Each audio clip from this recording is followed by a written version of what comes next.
Semakin dihina semakin mulia, semakin direndahkan semakin ditinggikan. Subhanallah. Siapa dia? Ustadz Abdul Somad. Siapa yang berkuasa memuliakan Ustadz Abdul Somad? Tentulah Allah Subhanahu wa ta'ala yang berkuasa di atas segala-galanya. Bukan seperti tuduhan kawan-kawan kita, wajar karena beliau adalah pelawak ini sebagainya. Bukan kawan-kawan, melainkan Allah yang menggerakkan hati-hati manusia, menggerakkan hati-hati para orang-orang yang mempunyai jabatan. Allah gerakkan hatinya untuk menyambut Ustadz Abdul Somad. Dihina di Indonesia, misalkan ada sebagian beberapa tempat beliau telah dihina di Indonesia, akan tetapi Allah tunjukkan kekuasaannya bahwa sungguhnya Allah tidak pernah ingkar atas janjinya. Allah akan meninggikan derajat manusia-manusia yang berilmu, manusia-manusia yang berada dalam jalan yang lurus, maka Allah akan tinggikan derajatnya. Jadi kita sudah lihat kebesaran Allah, betapa maha suci Allah, betapa agungnya Allah telah memuliakan Ustadz Abdul Somad. Ingat pujian ini kepada Allah Subhanahu wa ta'ala. Jangan nanti dikatakan saya fanatik terhadap Ustadz Abdul Somad. Tidak, di sini kita menyanjung kekuasaan Allah Subhanahu wa ta'ala. Siapa yang berkuasa? Tentu Allah Subhanahu wa ta'ala.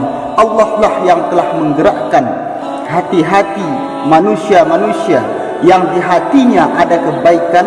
Mereka lah yang digerakkan oleh Allah untuk menyambut Ustadz Abdul Somad, untuk memuliakan Ustadz Abdul Somad. Karena Allah lah yang berkuasa menjadikan seseorang itu raja tanpa dijadikannya raja. Jadi jelas kawan-kawannya. Tapi itu terserah kalian kawan-kawannya. Yang masih benci apa boleh buat. Karena memang semua itu bergantung kepada taufik dan hidayah Allah. Selagi hidayah belum datang, selagi hati kita itu masih keras, tentunya rasa ketidakpengakuan kita, artinya kita tidak akan pernah mengakui kehebatan orang lain selama hati kita itu masih keras, karena seakan-akan kita aja yang hebat.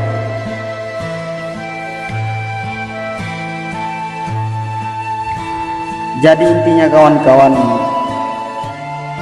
jangan mencaci maki. Sebenarnya saya itu aja tujuan saya, supaya umat Islam ini janganlah berpecah kawan-kawannya.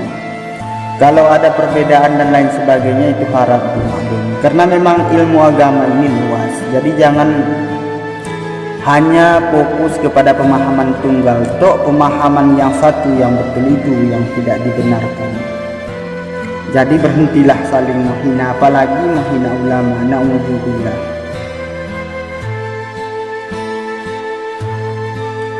Intinya stop perpecahan.